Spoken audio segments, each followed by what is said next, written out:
Under the weight of dusk, when the sky still held streaks of gold but was already bruised with violet, a hush swept across the small frontier town. It wasn't the usual kind of quiet born of long days and weary men, but a deeper stillness, as if every breath, every heartbeat, every whisper had been drawn toward one single point. At the center of the square stood a cage, iron bars bolted into oak beams, built not for animals but for something, or someone, the townsfolk considered far more dangerous. Children clutched at their mothers' skirts, men kept their hands near the grip of pistols, and the air reeked of fear laced with curiosity.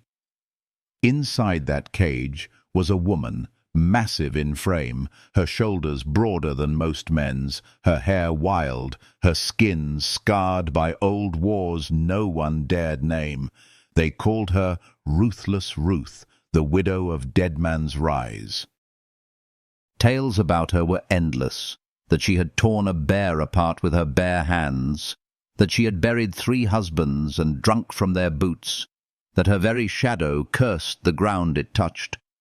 Yet no tale carried the truth.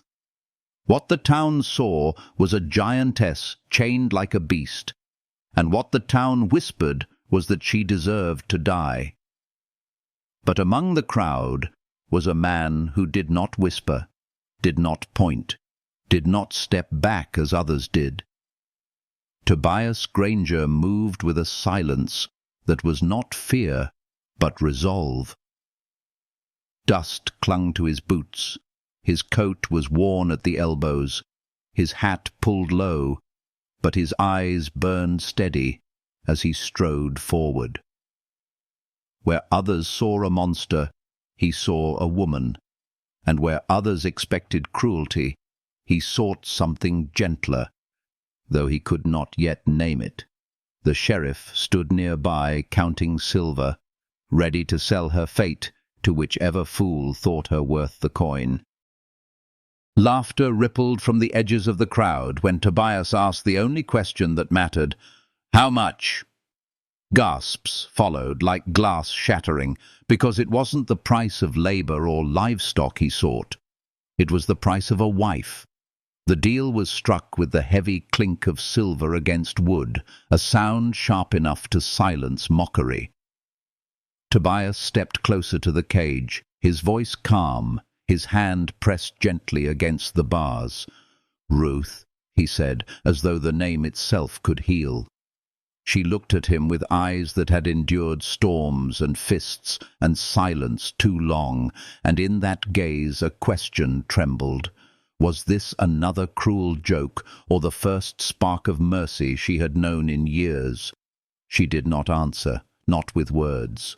She only breathed deep, her chest rising slow, her body a battlefield of scars and survival, and then, against all odds, she nodded. That single, subtle movement cracked something open, a doorway between despair and possibility. The wedding was swift, held in the dim light of a chapel, where townsfolk lined the walls more for spectacle than blessing. Ruth wore chains still, though loosened enough for her to walk. Tobias's voice rang firm when he said, "I do." Ruth's own vow trembled like a fragile leaf in a storm, but it carried more weight than thunder. "I do."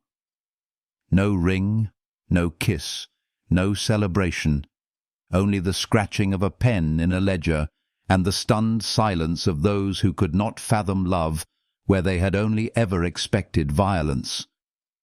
Yet, when Tobias led Ruth out into the fading sun, something shifted.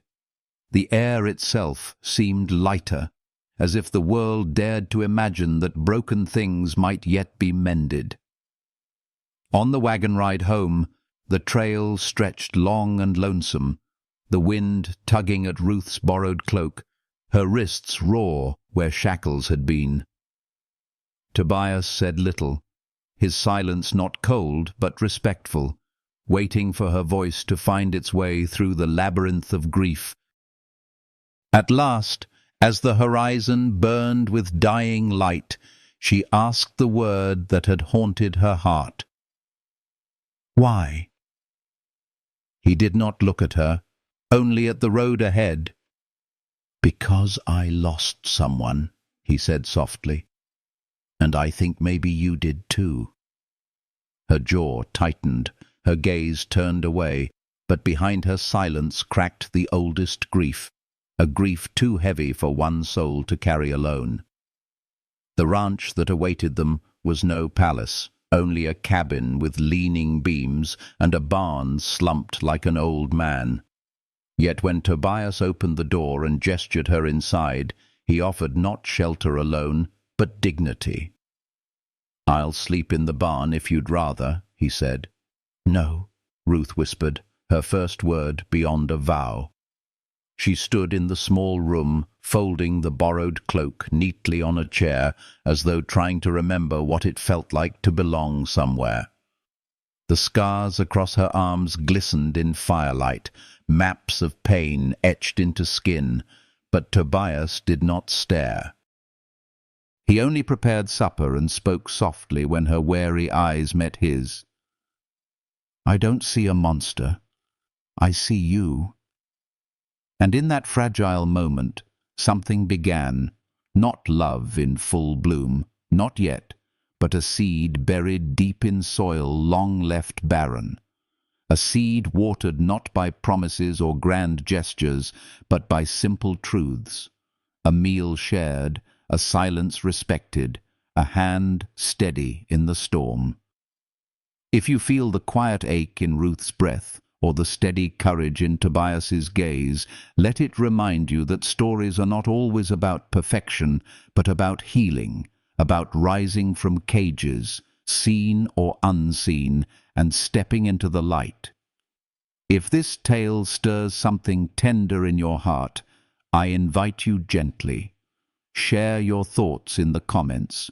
Let your voice join the circle. Press like if the story comforts you, and subscribe if you wish to walk further into this journey with me.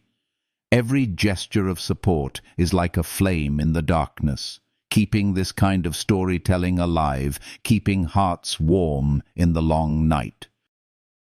The wind outside their cabin whispered through the trees as the fire burned low, shadows dancing on wood and stone. Ruth lay awake, listening to her own heartbeat, slower now, steadier, no longer thundering with fear. She had been bought like cattle, but for the first time she wondered if perhaps, just perhaps, she had been chosen instead. Tobias, lying in the next room, stared at the ceiling beams worn with age, and for the first time since his own loss he dared to believe in beginnings. Neither of them spoke that night, but silence can be a kind of vow too, one that carries them gently toward the next chapter. And so their story, fragile and healing, continued to unfold. The mornings in that cabin began with a quiet that was not empty but alive. The kind of silence that holds the rustle of wind through the shutters, the distant bleating of goats, the steady crackle of wood consumed by fire. Ruth woke each day with a start at first, the habits of cages clinging to her bones, but slowly her body learned that chains no longer bound her wrists. She would rise, the floor cool beneath her feet, and move with deliberate strength, splitting kindling with strokes so clean Tobias never once had to correct her grip. He watched from the porch, his coffee steaming, his breath mingling with the dawn air.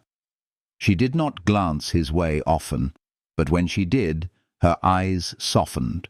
Not quite trust, not quite surrender, but something gentler, something that carried the weight of healing in its tremble. The first words between them in those early weeks were sparse. Tobias would point toward the barn door with its crooked hinge, and by evening Ruth had already mended it. He would leave seed barrels near the fence, and she had them covered before the rain fell. It wasn't obedience, but a quiet understanding. She found solace in work, and he gave her space to find her rhythm. Yet at night, when shadows grew long and the world hushed, Tobias heard her muffled sobs carried through the cabin walls. He did not disturb her, for he knew grief was not something you interrupted.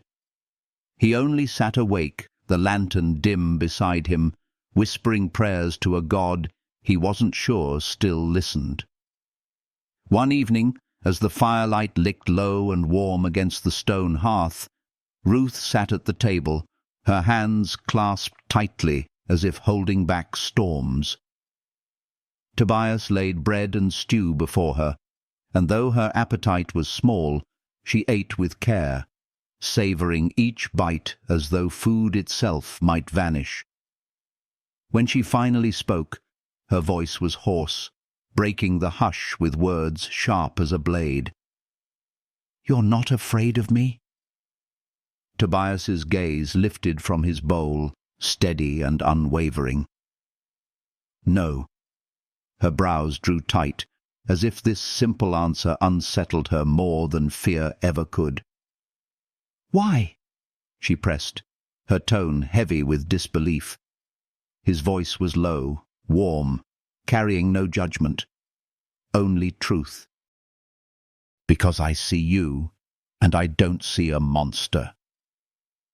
Those words, tender as balm pressed against old wounds, lingered with her through the long night.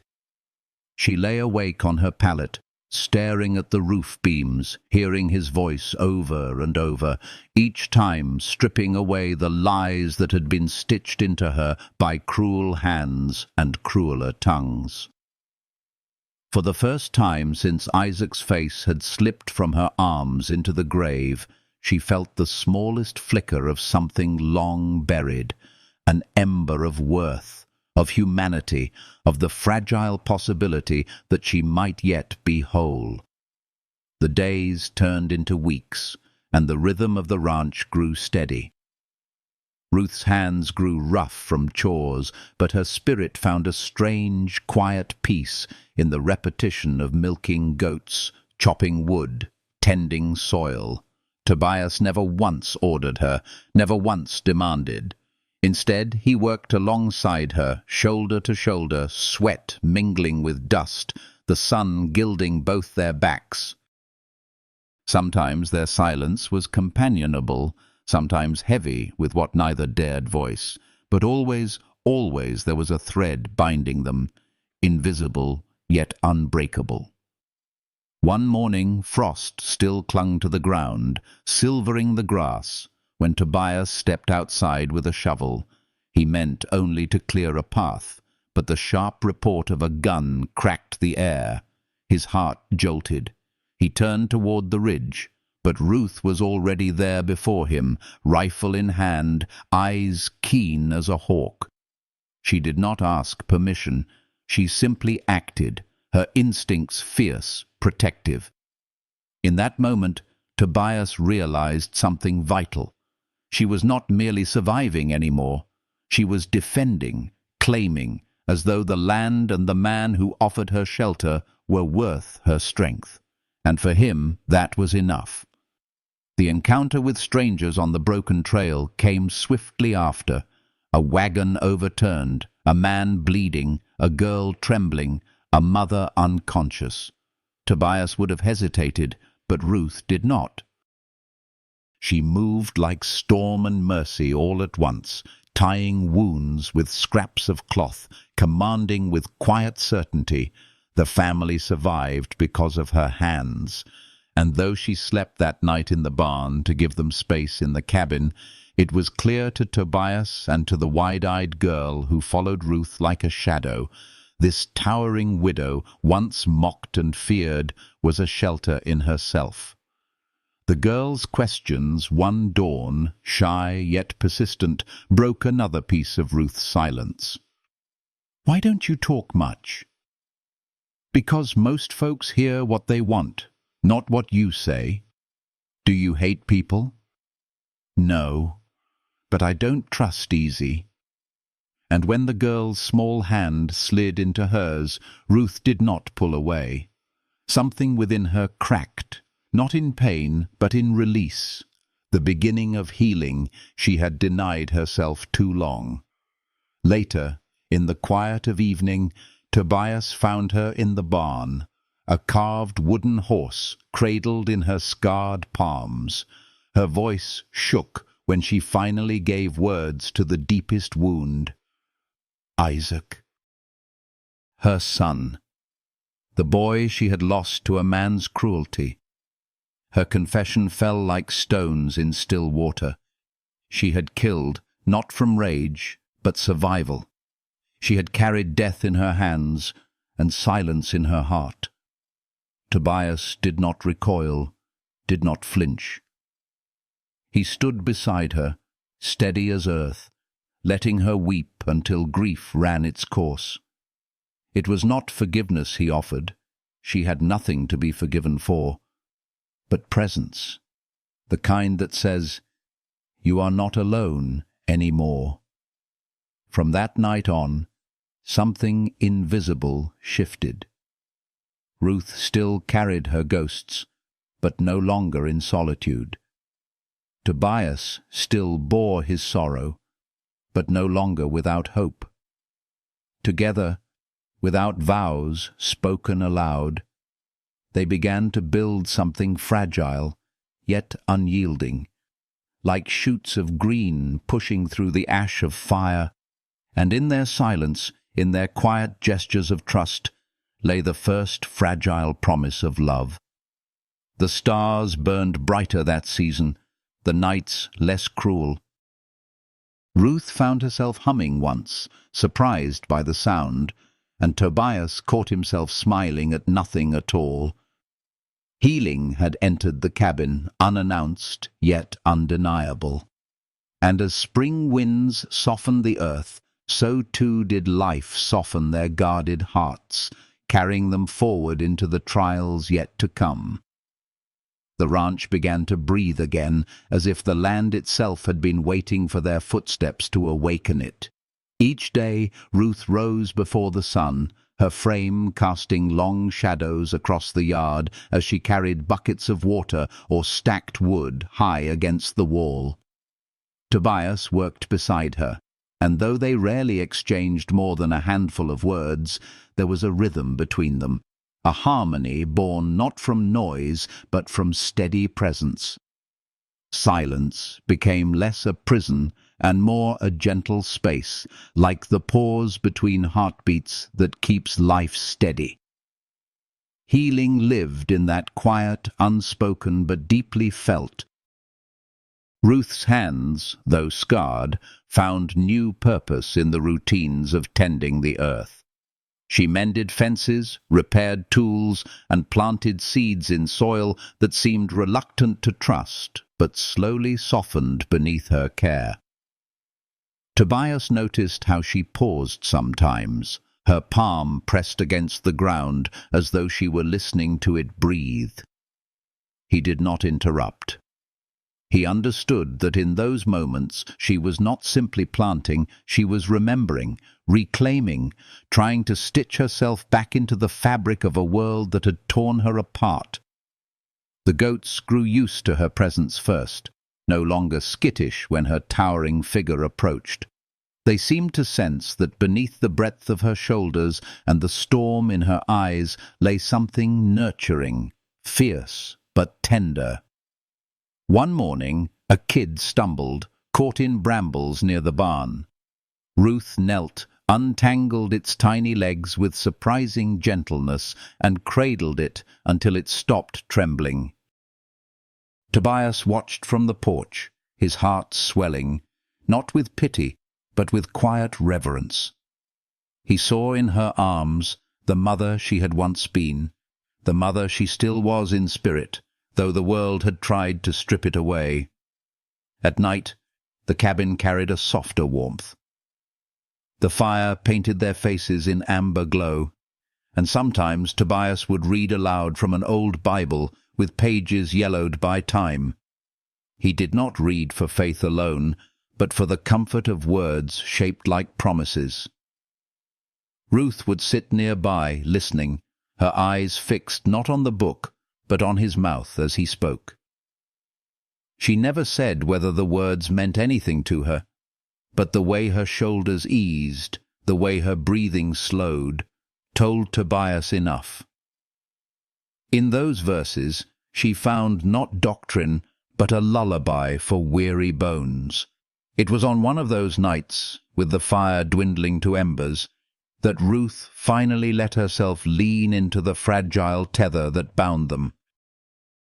"I killed him," she whispered, her voice low, almost swallowed by the crackling wood. Tobias set the Bible down, his eyes steady, waiting. She did not look at him as she spoke. She spoke to the flames, to the shadows, perhaps even to the ghosts who haunted her. She told of Victor Kane, the man who had bought her like livestock, who had broken her body and spirit, who had taken Isaac from her arms and returned him only in a coffin. Her voice broke when she spoke her son's name, as though the syllables themselves were jagged shards in her mouth. And then she said it. She had killed Victor and the men who tried to stop her, not for revenge, not for anger, but because survival had demanded it. The silence that followed was heavy, thick as storm clouds. Tobias did not move closer, did not reach for her hand, for some wounds are not soothed by touch. He only said, in a voice quiet and unwavering, "You survived." Ruth's tears fell then, hot against her scarred cheeks. "No," she whispered, shaking her head. "I died back there. I just forgot to stop breathing." Tobias stayed beside her until the tears subsided, until exhaustion pulled her into restless sleep by the hearth. He did not see weakness in her confession. He saw courage, the kind born of truth laid bare without expectation of mercy. The days after carried a different air. Ruth no longer avoided his eyes. She did not smile, not yet, but when Tobias spoke, she listened with an attentiveness that held no suspicion. Once, while mending a broken fence post, their hands brushed as he passed her a hammer. She did not recoil. Instead, she let the touch linger a moment longer than necessity demanded, a brief spark against the long winter of her solitude. That night Tobias lay awake, staring at the rafters, the ghost of her touch burning in his palm like a brand of hope. When strangers crossed their path, a wounded family left broken on the road, Ruth revealed the steel and the mercy that lived within her. She bound wounds with calm precision, carried burdens heavier than most men could lift, and stood watch through the night with rifle in hand.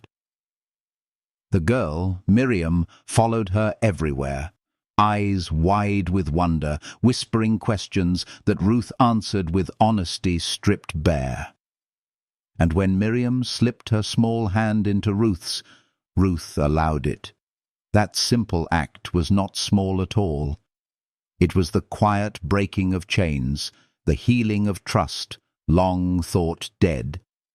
But shadows do not vanish so easily. Rumors rode faster than wagons, and one evening a marshal arrived, badge glinting beneath the setting sun. He spoke Ruth's name, not as a friend, but as a curse, declaring her fugitive, murderer, widow of Victor Kane. Tobias stood firm, his voice even as he claimed her as his wife, his truth heavier than law. Ruth's breath stilled in her chest, her past rising like smoke she could not escape. Yet when she looked at Tobias and found no judgment in his gaze, only steady loyalty, something within her steadied too. The cabin no longer felt like a mere shelter. It became a sanctuary, fragile yet defiant, a place where ghosts were named and grief shared. Tobias's presence was no longer that of rescuer or savior, but companion, one who carried weight with her, not for her. Ruth, in turn, was no longer a woman in chains, but a soul rediscovering the strength of her own voice, the quiet music of belonging. And as the days stretched toward spring, the land softened, the air grew warmer, and the fragile seed of their bond pressed upward toward light. It was not love yet, not fully, but it was the tender beginning of it, wrapped in silence, tested by grief, watered by tears, and already strong enough to face the storms that loomed ahead. The morning Ruth was taken, the air carried a weight too heavy for words. The sun had barely risen, and yet shadows seemed to stretch longer than they should, as though even light itself hesitated to touch what was happening. The marshal's men rode in with law on their lips and shackles in their hands, but to Tobias it felt less like justice and more like theft, the theft of the fragile peace they had built, the theft of the woman he had come to know not as legend or widow, but as his wife. Ruth did not resist. She stepped forward with her chin high, her shoulders square, her eyes calm, with the kind of resignation only those who have been hunted too long can wear. Tobias's fury burned beneath his skin, but when Ruth's hand touched his arm, a silent plea, a quiet strength, it held him steady. She chose to go because she knew violence would not save them. Her strength was not in rage, but in endurance. The jail was small, nothing more than 2 dim rooms at the back of the courthouse, yet it felt colder than any cage Ruth had known. Chains were not new to her, but the look in the townspeople's eyes as they gathered, hungry for spectacle, eager for blood, cut deeper than iron ever could. Rumors twisted into rope, that she had hexed her husband, that she had killed with her bare hands for the thrill, that she had been born with cruelty in her marrow. Tobias sat behind her at every hearing, his presence unwavering, his gaze fixed not on the judge or jury, but on Ruth herself, as though his steadiness could anchor her through the storm. He said little, but when their eyes met across the courtroom, Ruth felt something she had not known in years. She was not alone. When her moment came to speak, the room shifted. The judge had warned her to wait, to follow procedure, but Ruth's voice broke through like a bell in the hush of midnight. She did not raise it. She did not need to. Every syllable carried the weight of survival, of scars long hidden beneath silence. She spoke of Victor Kane, the man who had bought her under the guise of marriage, who had called bruises, lessons, and cruelty love, who had stolen Isaac from her arms and left her with a coffin instead of a child. She told of the nights spent fleeing, of the fear that pressed against her ribs until she could no longer breathe, of the moment survival demanded she fight back. And when she confessed to killing him, her words did not tremble. They were steady, sure, carrying not pride, but truth. Gasps rippled through the crowd, but Ruth did not flinch. She looked into their faces, not to plead, not to beg, but to hold them accountable to the truth they had chosen too often to ignore. "If I am guilty, then hang me," she said. "But let us not pretend I ran because I feared justice. I ran because I knew the law would never care for women like me." It never did. Silence answered her, heavier than any verdict. Tobias's hands clenched against the bench, his throat tight with a pride he did not voice. In that moment, she was not the widow in the cage. She was a woman reborn, standing taller than the chains that bound her. Hours stretched into eternity while the jury deliberated. When the foreman returned, his voice wavered as he read the words Ruth had never expected to hear: "Not guilty." The courtroom erupted, some in relief, some in anger, but Ruth only closed her eyes, as though the verdict was less triumph than release. Tobias stood, the weight in his chest breaking at last, and when she walked free, he was there, steady as stone, his hand reaching for hers. No jeers followed them, no curses, only silence, heavy with shame and awe, as they stepped into the fading light together. But peace does not linger long in a land shaped by vengeance. Days after their return, smoke rose against the horizon, the barn engulfed, flames devouring roof and timber, the cries of animals piercing the night. Tobias fought the fire with bare hands, choking on ash, while Ruth charged into the inferno to drag the goats out. By dawn, only blackened ruins remained. Tobias fell to his knees in the smouldering earth, rage and despair twisting inside him. But Ruth stood tall, her gaze fixed on the ridge. "They won't stop," she said, her voice flat, heavy with truth. "Even now." Tobias reached for her, whispering promises to rebuild. But Ruth shook her head. "Not here. Not where I am, still the woman in the cage." Her eyes met his, steady and defiant, and for the first time Tobias understood. Home was not land or timber. Home was wherever she could be more than what the world named her. "I'll go wherever you go," he said. Her lips curved into the faintest smile, small but radiant, as though the ashes themselves had birthed light. They left before dawn, the smoke still clinging to their clothes, the ruins standing behind them like a grave they would not return to. The wagon creaked under salvaged belongings, 2 sacks of cornmeal, a hammer, a few blankets still damp from soot. The road stretched long, and with every step Ruth shed another layer of the woman the world had tried to make her. Beside her, Tobias's silence carried not sorrow, but resolve. They had been broken, yes, but broken things, when mended with love, often hold stronger than before.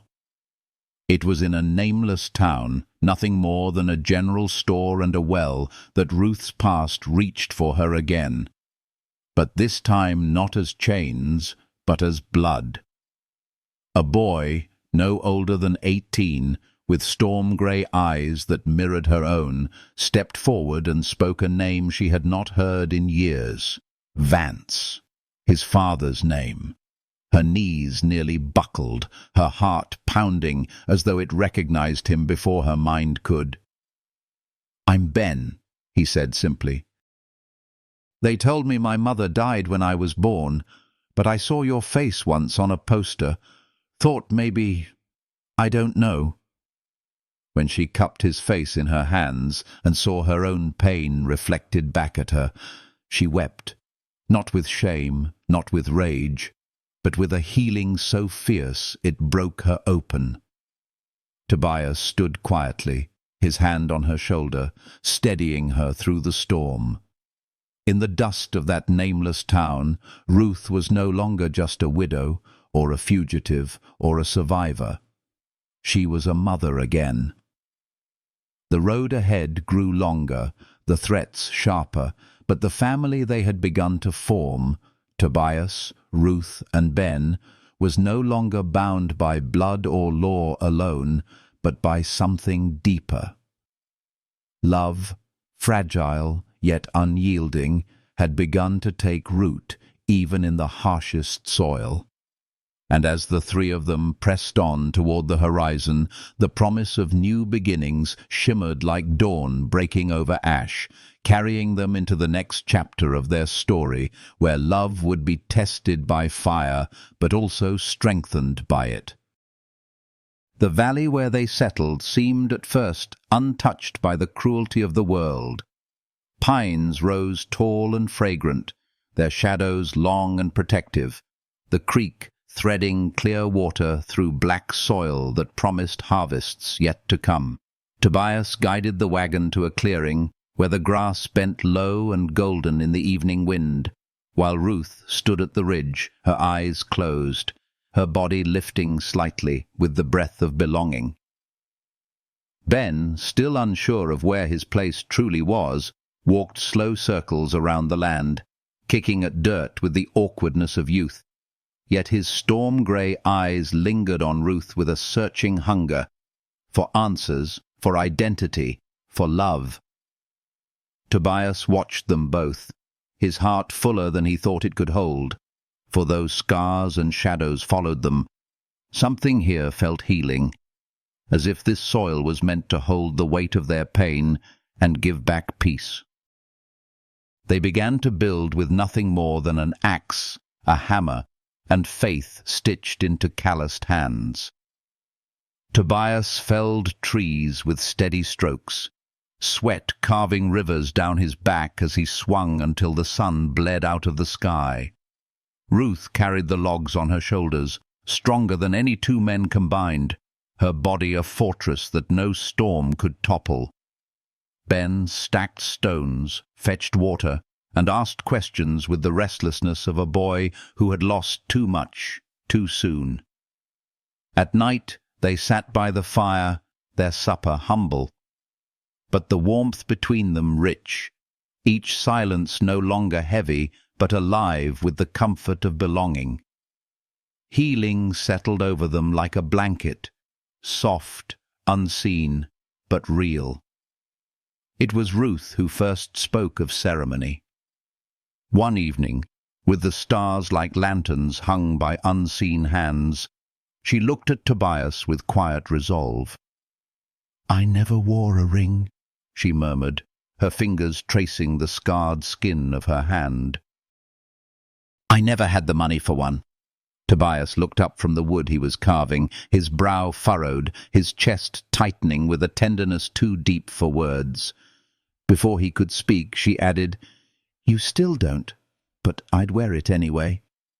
His silence held not uncertainty but awe, as though he had been waiting years to hear such a thing. Days later, beneath the tallest oak in the valley, with Ben carving 2 simple rings from maple, they vowed again, this time not in the hush of suspicion, not in the shadow of chains, but in the open arms of sky. Ruth's voice carried no tremor, only strength. "I vow to build, to protect, to forgive myself, most of all." Tobias's reply was steady, his eyes never leaving hers. "I vow to make room for you, for your past, and for whatever comes next. I vow to never leave." Ben stood witness, awkward and wide-eyed, but his hands did not shake as he passed them the rings. And when Ruth slipped the carved band onto Tobias's finger, she smiled, a small, trembling smile, but one that bloomed from a heart learning to be whole again. Peace in the West is always fragile, like glass under boot heel, and soon enough smoke curled on the horizon, signaling men who came not for trade or kinship, but for vengeance. Ruth had seen such smoke before, too many times. Tobias's jaw set, his rifle cleaned and ready. Ben climbed the ridge, his young shoulders squared with a courage that outpaced his years. When the riders came, dark coats, rifles glinting in twilight, the family did not run. Tobias took the south flank, Ruth the north, Ben steady at the cabin window. The first shot cracked the silence, sharp and merciless, but Ruth did not flinch. She stood tall against the storm, her rifle steady, her son beside her. Bullets tore through branches, horses screamed, and dust rose in clouds. but Ruth moved like thunder, swift and unyielding. When one man charged, knife drawn, she met him with bare hands, strength and fury colliding in the dirt until his breath stilled beneath her. Blood streaked her arms, but her gaze never wavered. Ben, trembling but resolute, fired the small pistol she had given him. His hand shook, his breath caught, but his aim saved her, the shot scattering a rider who had crept close with steel in his grip. The battle burned through the night, until silence returned, sharp and echoing. Ruth collapsed against the cabin wall, her shoulder bleeding from a bullet's cruel kiss. Tobias was at her side instantly, tearing his shirt for bandages, his lips pressing frantic kisses to her bloodied hand, as though to anchor her to life itself. "Through and through," she rasped, forcing steadiness into her voice. "Hurts like fire, but I'll live." Ben knelt, pale and shaken, his eyes wide with the horror of what he had done and what he had nearly lost. Ruth, though her breath came shallow, turned her gaze to him and whispered, "You saved me." The boy shook his head, tears cutting down his cheeks. "You saved me first." She smiled then, weak but real, and Tobias felt something crack open inside him, a surge of love so fierce it hurt. The graves were dug far from their valley, unmarked, no prayers spoken, but silence enough to honor the dead. Luke, Victor's brother, who had fought at their side, departed with quiet words of kinship, promising to spread truth where lies once reigned. Ruth, Tobias, and Ben stood together, bound not by blood alone, but by the fire they had survived. And though the road ahead promised more battles, more scars, they no longer faced it alone. The days that followed were tender in their fragility. Ruth's wound healed slowly, her arm bound, her steps cautious, but each sunrise saw her stronger. Tobias built her a chair by the fire, carving it with rough hands but careful heart. Ben fetched herbs, stitched wood, mended rope, his young shoulders beginning to straighten under the weight of belonging. At night they ate in the glow of hearth and lantern, their laughter rare but no longer impossible. Once Ruth caught herself humming as she stirred the pot, a tune she could not name, and when she realized, she paused, startled. Tobias's hand brushed hers, grounding her in the moment, and she let the song continue, quiet but real, like water trickling through dry earth. It was then the letter came, carried by Ben from the town with dust still clinging to its edges. Judge Alcott's name inked across it, inviting them to speak before settlers, to share their story not as fugitives but as survivors, as witnesses of truth. Ruth's hands trembled as she held it, her scars catching the light. She had spent so long running from her story, yet here was a world asking her to tell it. Tobias said little, only rested his hand on hers, steady and warm. Ben's young voice, soft but sure, whispered, "Maybe someone else needs to hear it." And Ruth knew he was right. That night, beneath the stars, as wind moved gentle through the valley, Ruth lifted her face to the sky and let the silence wash her. "We were both in cages once," she said, her voice barely more than a breath. Tobias leaned close, pressing a kiss to her temple. "Now, look at us," he whispered. She closed her eyes, her hand resting over the small flame of life stirring within her, unspoken, but known. Hope. A word she had never dared to carry now took root inside her, fragile and fierce, the promise of another beginning. And so the story pressed forward, carried by wind, by earth, by the steady beat of three hearts bound together. Love had taken root in ash, and though storms would come again, the roots held strong.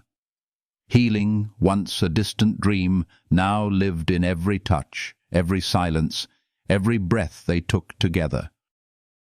The valley did not merely witness their survival, it became the garden of their love. The hall in Pinewell was heavy with lantern light, the air thick with the mingled scents of polished wood, dust, and the restless breath of hundreds gathered together. Ranchers with worn hats in their hands, widows with shawls wrapped tight, miners still carrying the soot of their labor, freedmen with quiet eyes filled with stories unspoken. Each soul had come not for spectacle, but for something harder to name. Truth, or perhaps the comfort that comes when another bears their scars. Ruth stood at the edge of the platform, her frame towering, her dress plain but clean, her scars laid bare in the glow. Tobias was seated near the front, his posture as steady as a stone wall, his eyes lifted toward her with pride so fierce it threatened to undo her. Ben sat beside him, restless but watchful, his young shoulders straight, his hand twitching as if he wanted to reach for her and could not. When the judge called her forward, the room fell to silence, the kind of silence that carries weight, that listens before a single word has even been spoken. Ruth stepped onto the platform, her chains long gone, but memory still heavy on her wrists. She did not tremble, she did not bow. She stood, let the crowd see her, scars and all. Her voice began low, steady, warm, with a truth that needed no embellishment. "I wasn't born a widow," she said, her tone carrying across the hall like a hymn sung in an empty church. "And I wasn't born a monster. I was born a girl no one wanted, sold at 17 into a marriage that was no marriage at all." Gasps rippled, whispers stirred, but she continued, each word a healing cut through the fabric of lies that had bound her. She spoke of Victor Kane, of the years spent under fists disguised as love, of ribs cracked, of a son stolen and buried before he could grow.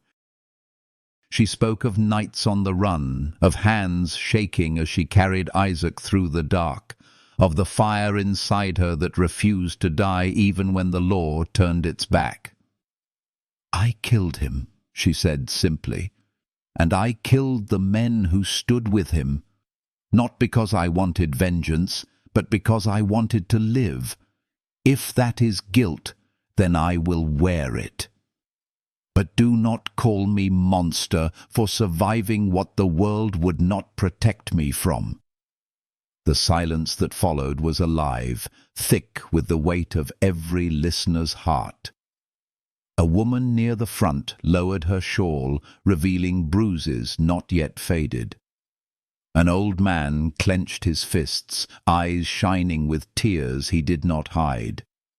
A boy in the corner, barely grown, stared at her as though he had never seen strength in human form before.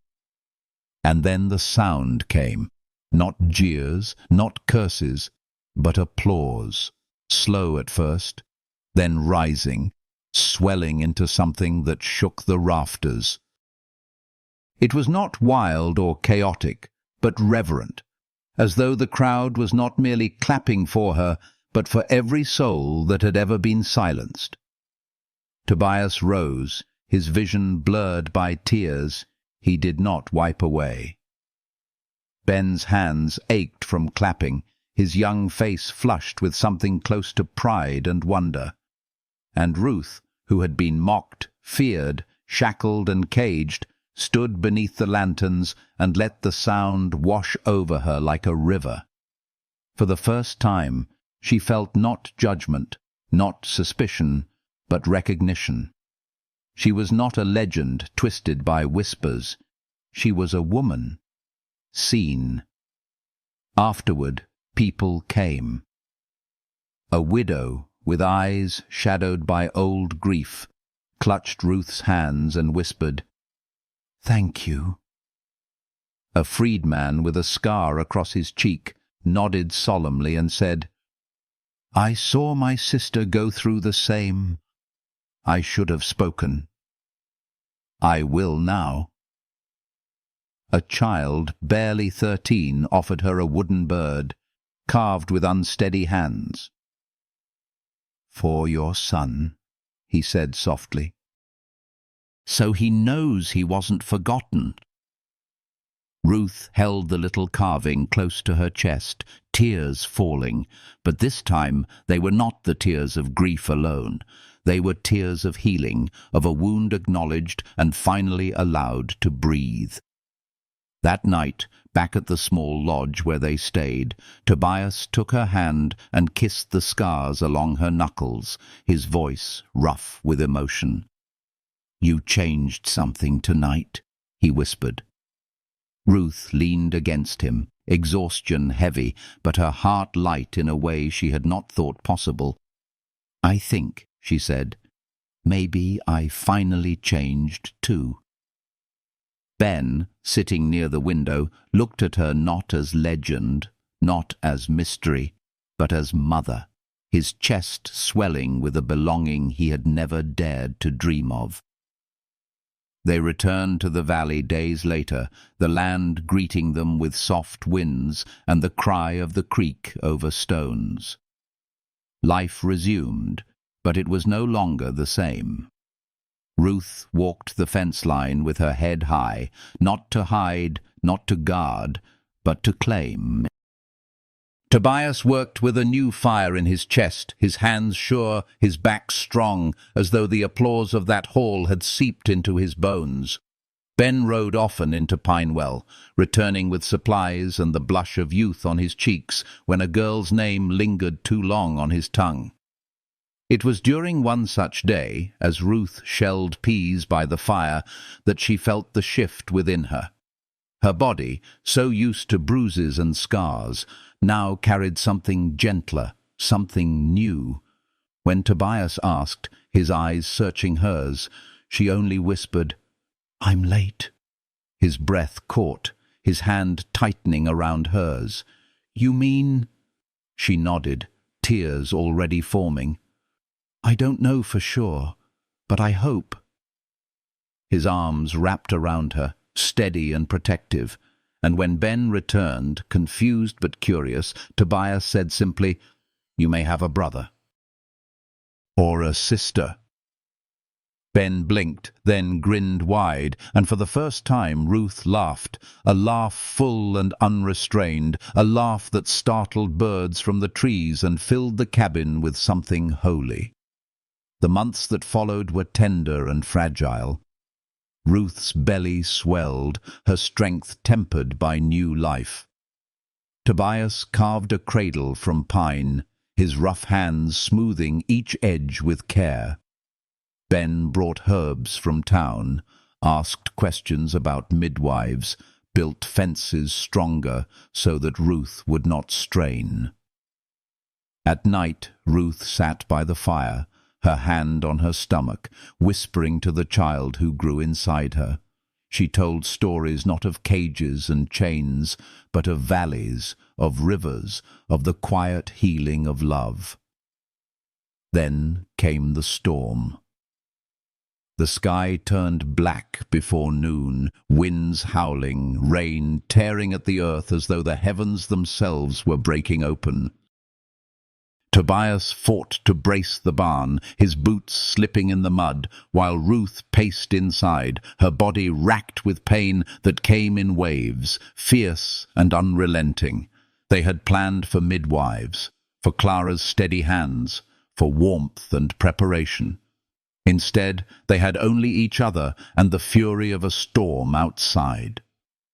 Tobias boiled water, laid cloth, whispered encouragement through clenched teeth as Ruth labored with the strength of mountains.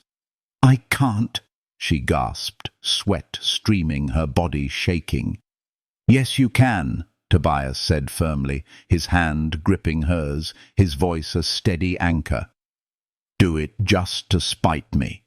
And she did, with a cry that split the storm, with a strength that had survived cages and fire.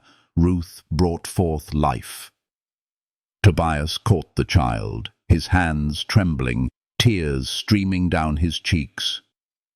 "It's a girl," he whispered, wrapping the small, squirming body in cloth. Ruth collapsed back, exhausted, her chest heaving, her arms reaching. When Tobias placed the baby in her arms, Ruth's tears fell onto her daughter's soft skin. "She's alive," she whispered. "She's warm." Tobias kissed her hair. "She's home." When Ben returned at dawn, soaked from the storm, he froze in the doorway at the sight of Ruth holding the tiny bundle. "She's beautiful," he whispered, awe flooding his voice.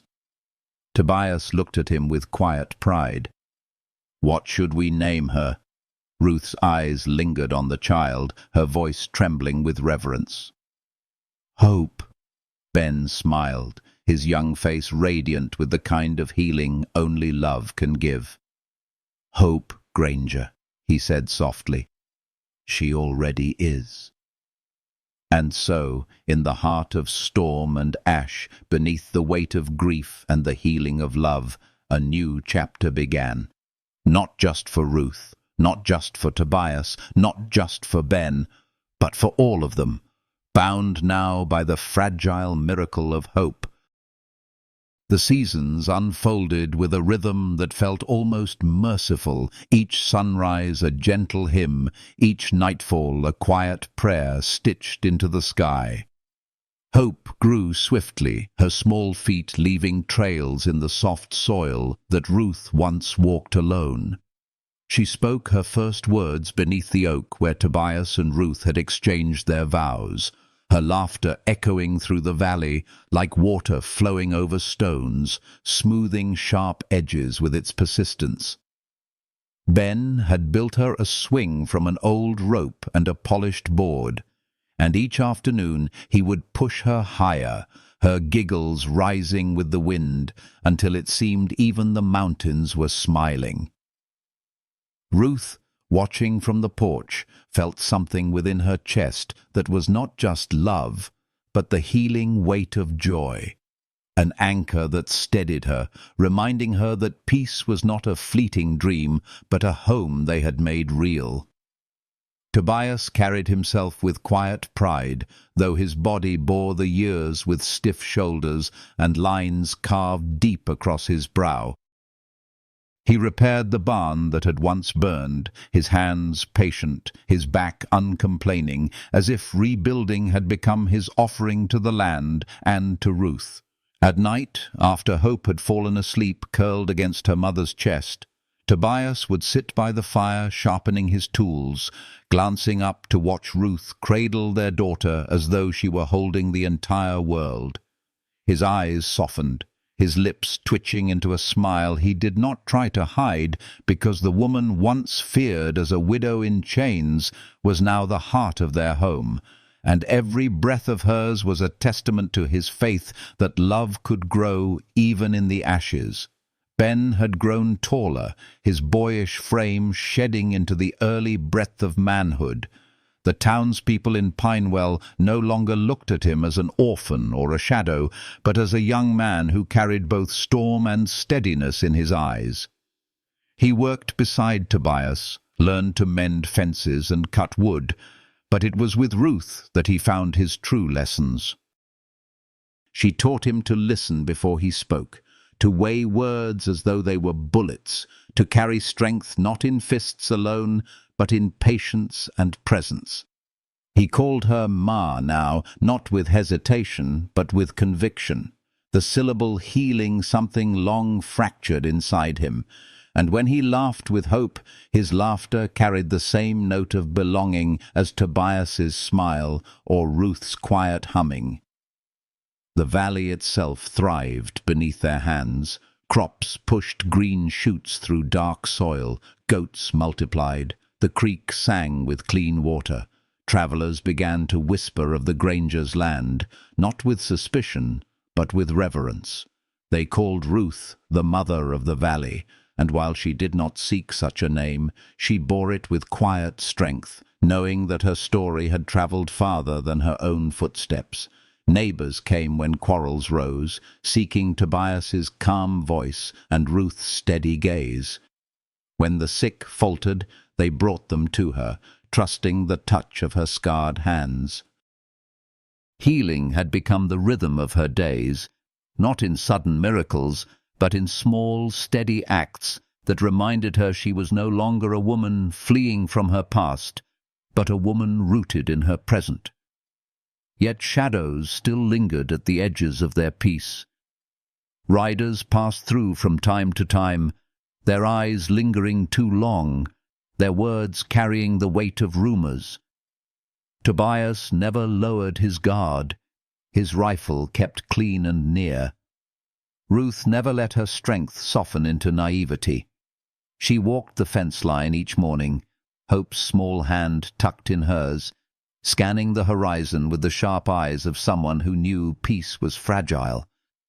And Ben, though young, learned the same vigilance, his gaze steady, his voice sure when he promised to stand with them if ever shadows turned into storms.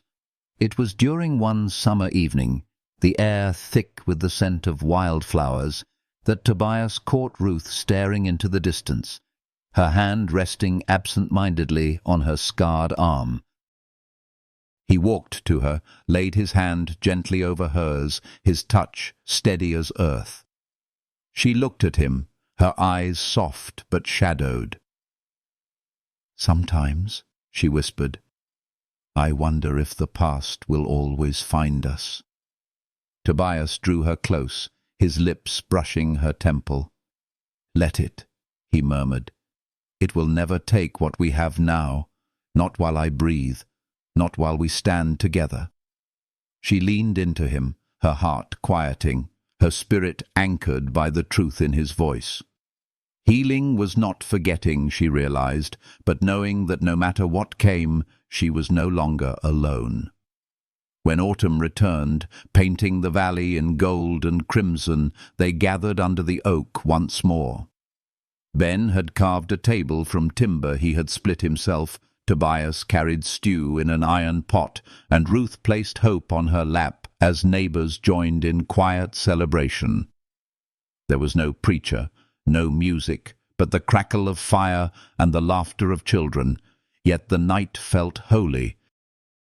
Ruth looked at her family, at the faces lit by lantern light, and for the first time she felt the full weight of belonging press against her heart. It was not heavy, but steady, healing her with every breath. Later that night, when the fire had died low and Hope slept curled against her brother's shoulder, Ruth stepped outside into the chill air. Tobias followed, wrapping a blanket over her shoulders. They stood together beneath a sky thick with stars, the silence vast but tender. Ruth tilted her face upward, her scars silvered in moonlight. "Do you think she'll ever know?" she asked softly. Tobias frowned. "Who?" "Hope," Ruth whispered. "Do you think she'll ever know who I was? What I was?" Tobias slipped his hand into hers, his grip warm, firm. "She'll know you're her mother. She'll know you're the reason she laughs, the reason she's safe, the reason we have this land. That's all she'll need." Ruth's eyes filled, but not with sorrow. They filled with something gentler, something healing. She leaned into him, let the night wrap around them, and for once she allowed herself to believe every word. Time moved forward, as it always does, not with haste, but with the quiet certainty of seasons. Hope's hair grew long, her legs strong, her laughter wild. Ben courted the girl from Pinewell, his cheeks flushed each time her name was spoken. Tobias's shoulders stiffened with age, but his heart grew softer, his love for Ruth deepening with every scar he kissed, every silence they shared. And Ruth, once the woman in the cage, found herself humming often, her voice carrying through the cabin like a hymn of healing. She was not unmarked by her past, but she was no longer defined by it. She was a mother, a wife, a healer, and most of all, she was free. And as winter's first frost touched the valley, Ruth stood on the porch with Tobias beside her, Hope at her feet, and Ben laughing somewhere in the barn. The world beyond might still carry storms, but here in this place they had built with their hands and their love, there was warmth enough to endure anything. Ruth drew in the cold air, her chest rising steady, her scars no longer chains but stars on her skin, guiding her forward. She closed her eyes and let the peace settle deep inside, healing her in ways no verdict, no battle, no storm ever could. The cage was gone. In its place was home. The years folded into one another like pages worn by tender hands, and the valley bore witness to every breath of their journey.